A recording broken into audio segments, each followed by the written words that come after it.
In this episode of Locked On Capitals, the Washington Capitals fall to the Toronto Maple Leafs by a score of 7-3, snapping a 4-game winning streak. We talk about what went wrong in this game. Why did the Capitals seem like they were coming from behind and just fighting off this team the entire way? They never really seemed to gain any traction. And then we talk about the games ahead. We'll talk about all of that and more next on this edition of Locked On Capitals. Locked On Capitals, your daily podcast on the Washington Capitals. Part of the Locked On Podcast Network, your team every day.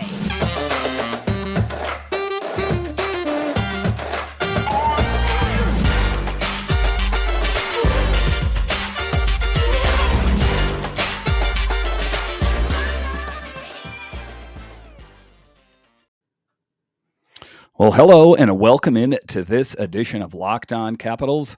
I want to thank you so much for joining me today.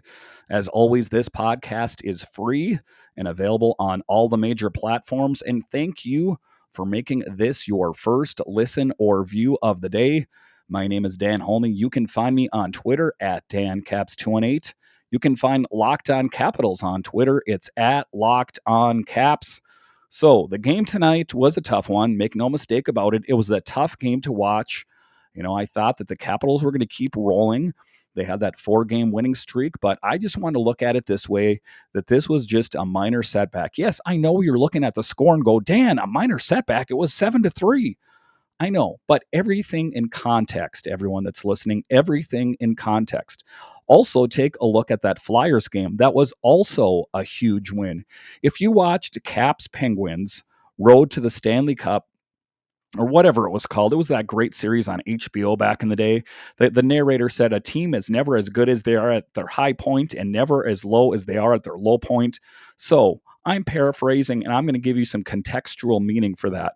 What I'm saying is during the Flyers game, the Capitals weren't quite as good as they appeared in that game, and the Capitals weren't quite as bad as they appeared in the game tonight.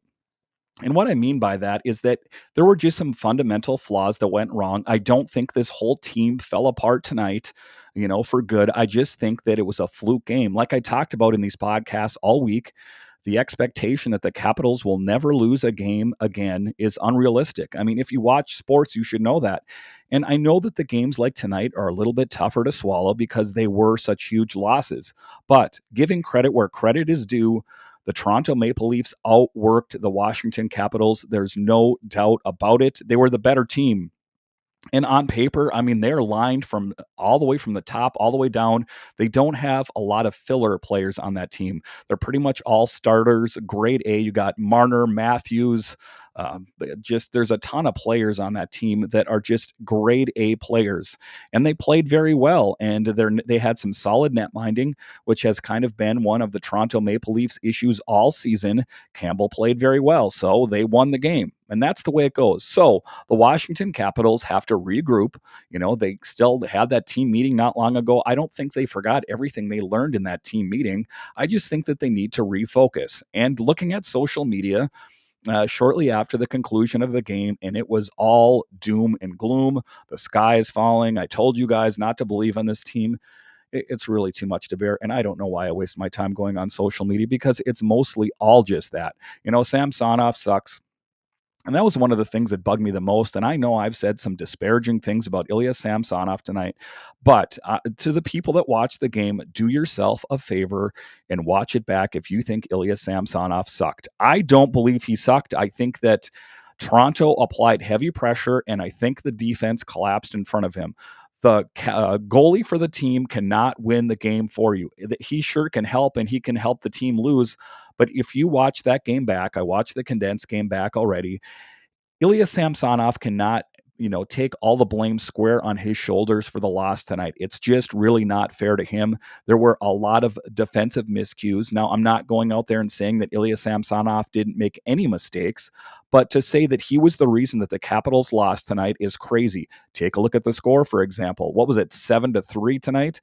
That means that the Washington Capitals were not getting enough scoring out there as well. So, like I say, you can't really blame everything on Ilya Samsonov. I think that he had some struggles out there, but I think that he overcame. Vitek Vanacek ended up coming in anyway, and he allowed a bunch of goals. So it kind of just shows you as a litmus test that it wasn't just Ilya Samsonov, because Vitek Vanacek allowed some goals as well.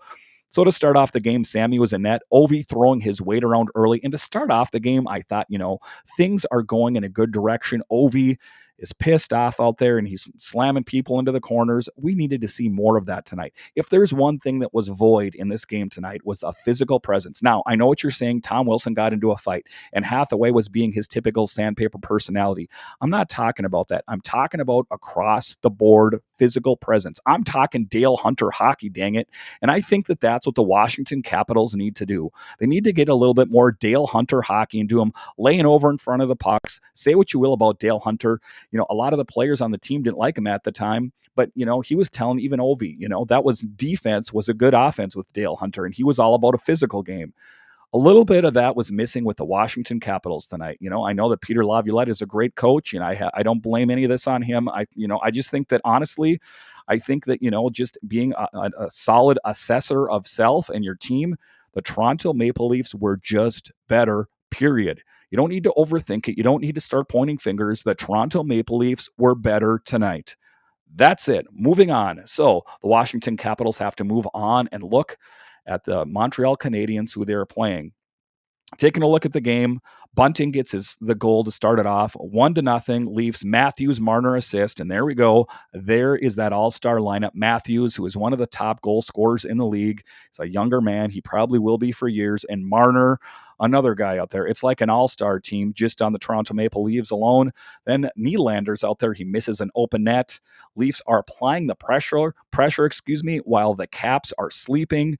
Other than Ovi throwing his weight around, it kind of seemed like the Toronto Maple Leafs hit the Washington Capitals so hard that for a while they didn't even know what hit them. And later in the game, I'm quite convinced that is why Tom Wilson dropped the gloves.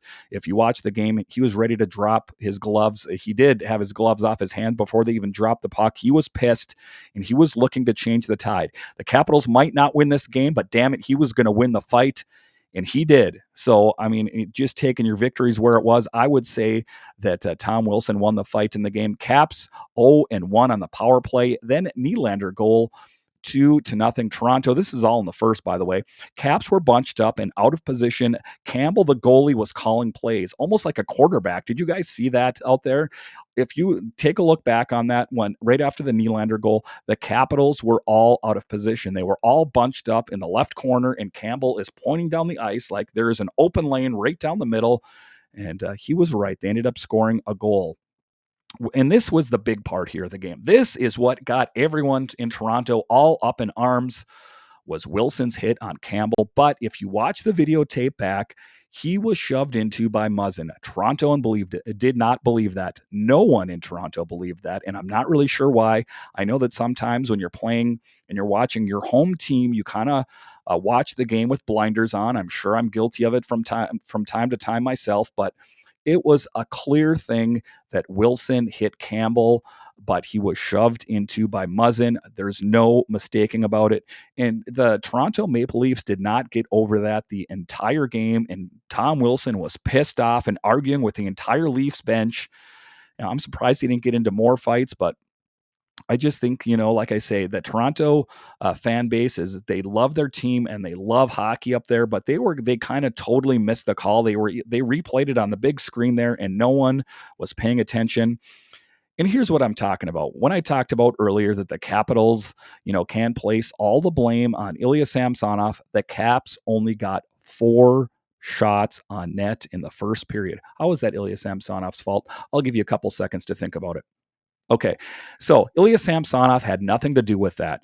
He did allow some goals. Those are on him for the most part, but the Caps only had 4 shots on net the entire first period.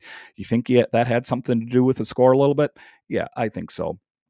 So then Liljegren shoves Wilson down. He gets the penalty. Wilson is pissed.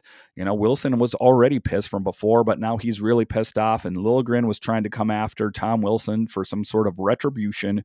And that is how we finished the second. Carlson gets a goal, 2-1. So it was good to see the Capitals get back on the board. And, it was just a tough go of it, and like I say, the Capitals they need to move on because they have no time to sit here and think to themselves, woe is me.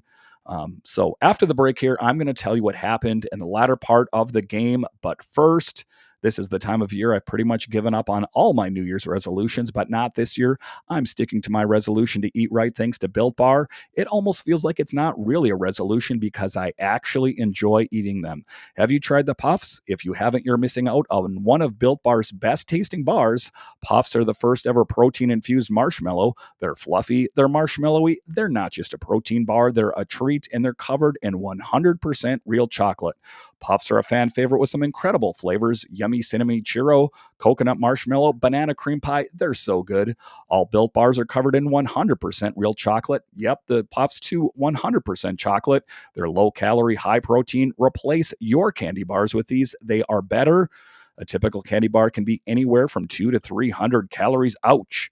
Go to built.com and scroll down to the macros chart. You'll be blown away. High protein, low cal, high fiber. Most Built Bars contain 130 calories, 4 grams of sugar, 4 net carbs, and 17 grams of protein. Compare that to a candy bar, which usually has around 240 calories, 30 grams of sugar, and dozens of net carbs.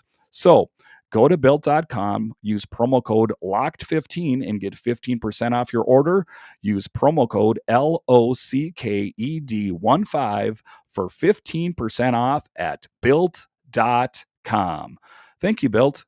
All right, before we get going on this next segment, I'm going to talk to you about Locked On Now.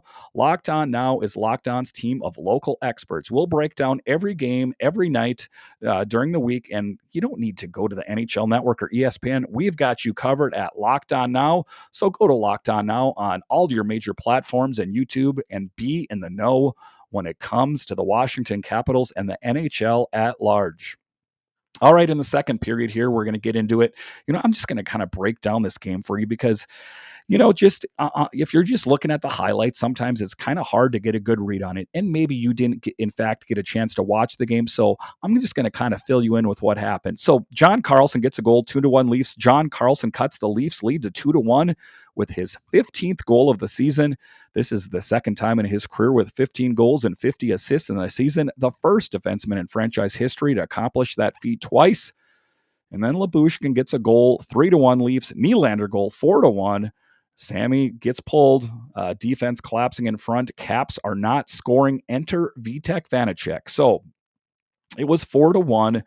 And then they pull Ilya Samsonov because, a lot of times coaches are just looking for a momentum change. I don't blame him.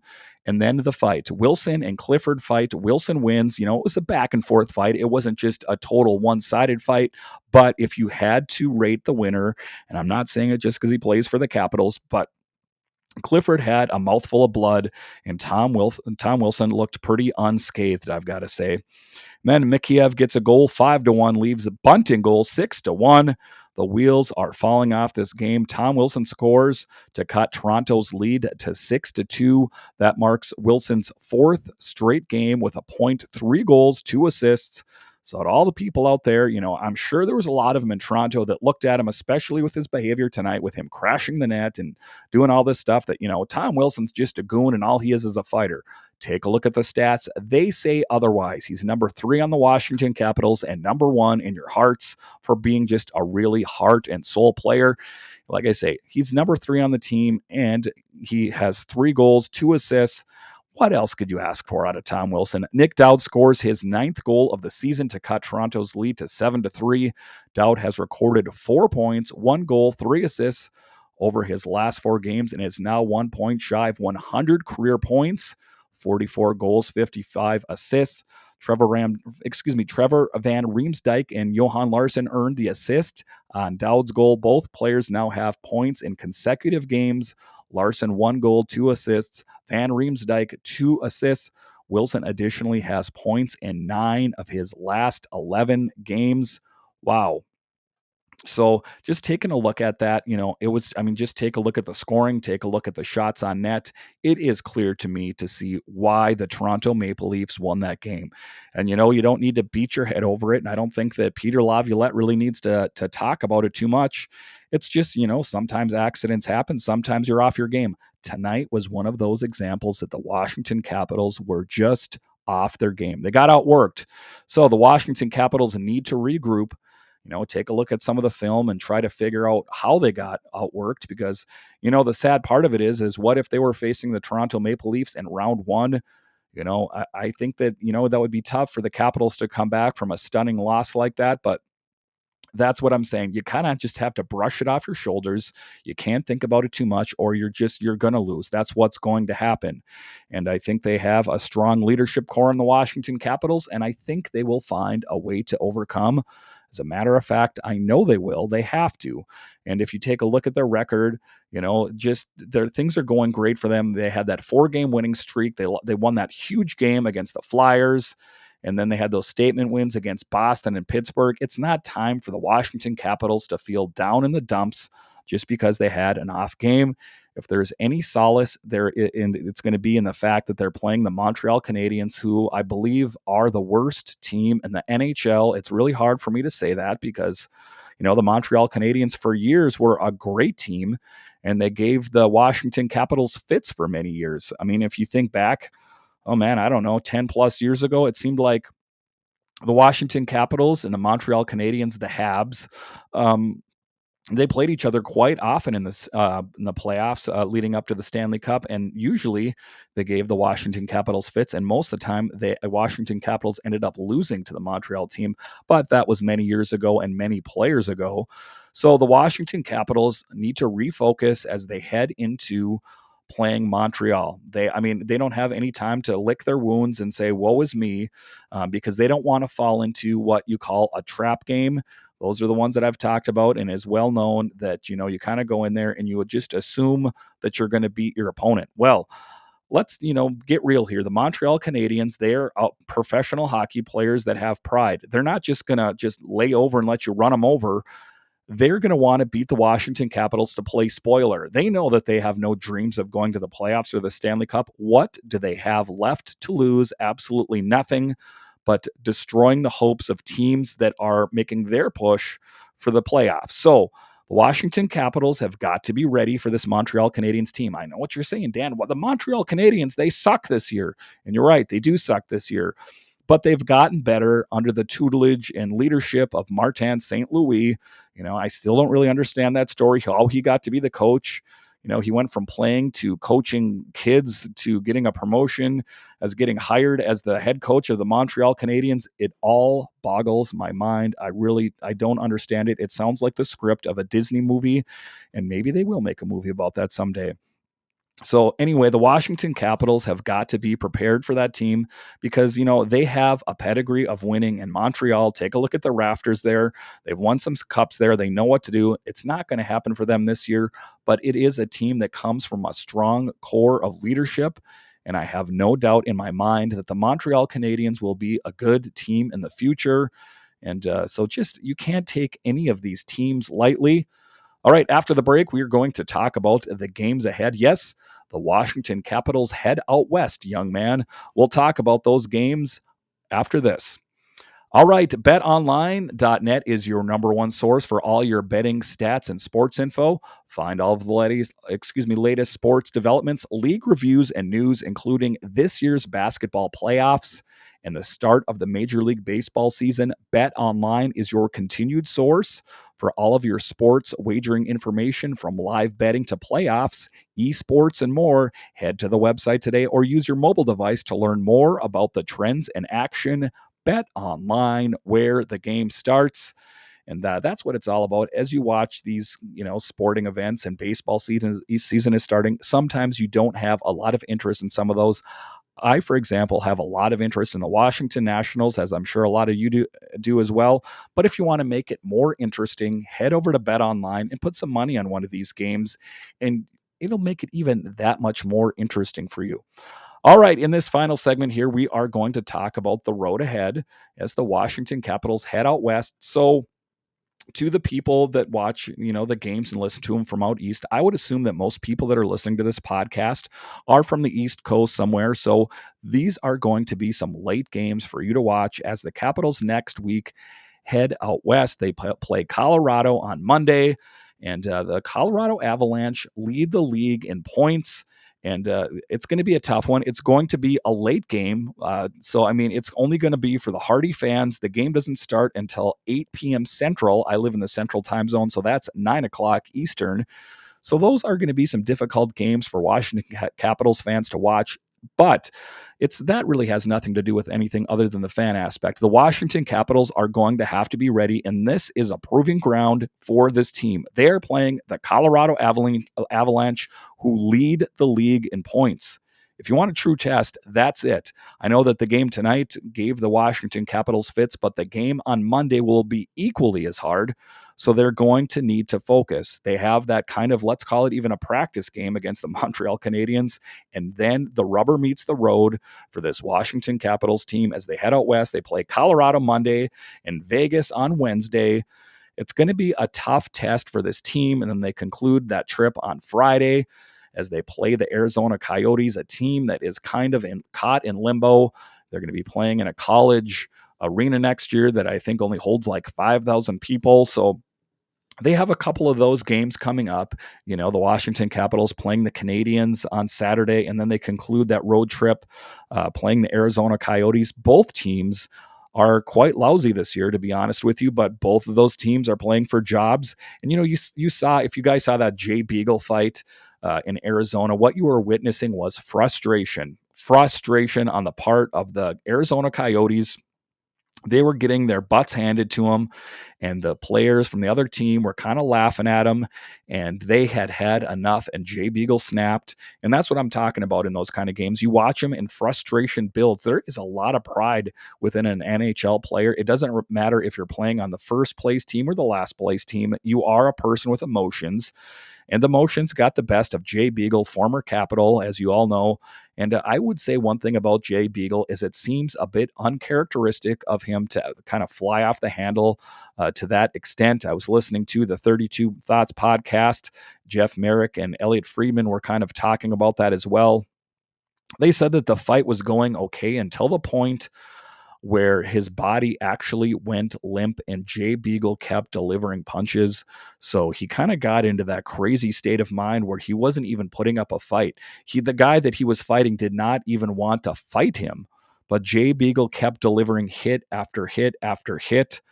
That is some frustration. That is some deep-seated frustration in that Arizona team. So it's tough on a lot of these teams that are kind of, let's be honest, perennial losers. Take a look at the Arizona Coyotes. I don't think they've been in the playoffs since I think 2012 is what I saw.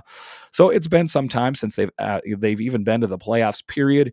But 9 times out of 10, that Arizona team is horrible. And the Canadians this year are not playing as well either.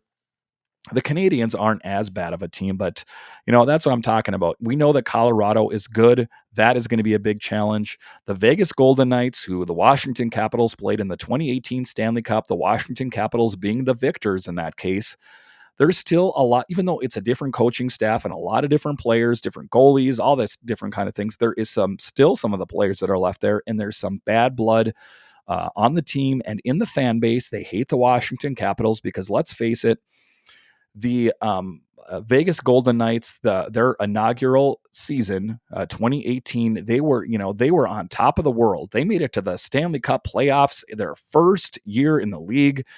That drew into question a lot of things. Was the draft and everything set up too much in their favor? Because take a look at them. I mean, that just doesn't seem right to me. I mean, good on the Golden Knights for making it to the Stanley Cup playoffs. Contrast that with the Seattle Kraken. I'm not really sure about the disparity there.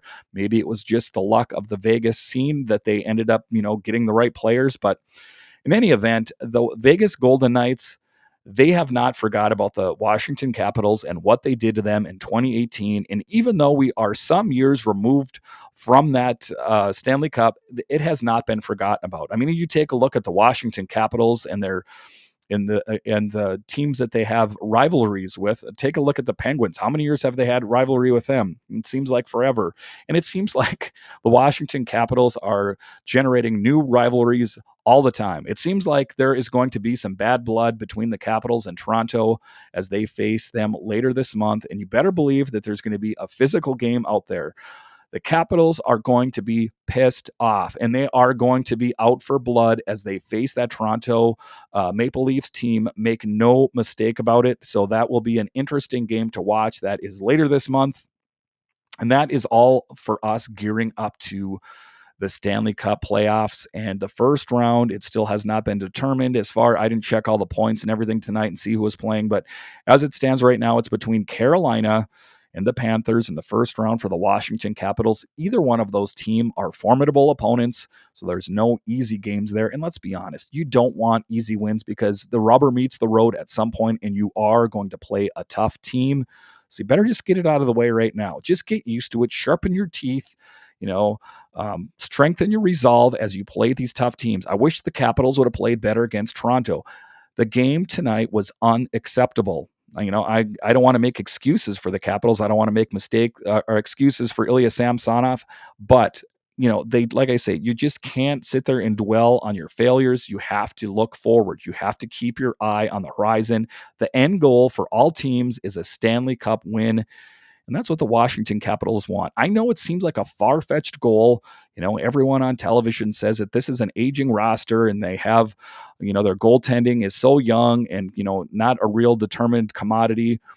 Like I said in a podcast earlier this week, wouldn't it be great for the Capitals to prove everyone wrong? I think that, just because they had this loss tonight, just maybe have another meeting and say, hey guys, we had kind of an off night. Let's get it together for Montreal. Let's get it together for this West Coast trip, because this is the time that the Capitals could maybe move up a spot or two in the standings, depending on, if how many games they win and the opposing teams, how many games they lose.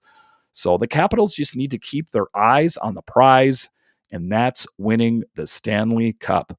All right, this has been this episode of Locked On Capitals. I want to thank you so much for joining me today. I know that sometimes these podcasts aren't as fun to listen to after your team loses, and sometimes they're not as fun for me to deliver when they lose. I would much rather have told you how great the Washington Capitals play, but that is not the way it goes. So the Washington Capitals have some big games coming up. They have the Canadians this weekend, and I will talk to you about those games, or the Montreal Canadiens game on Monday. Once again, thank you for joining me on this edition of Locked On Capitals. Have a great night, day, and a great weekend.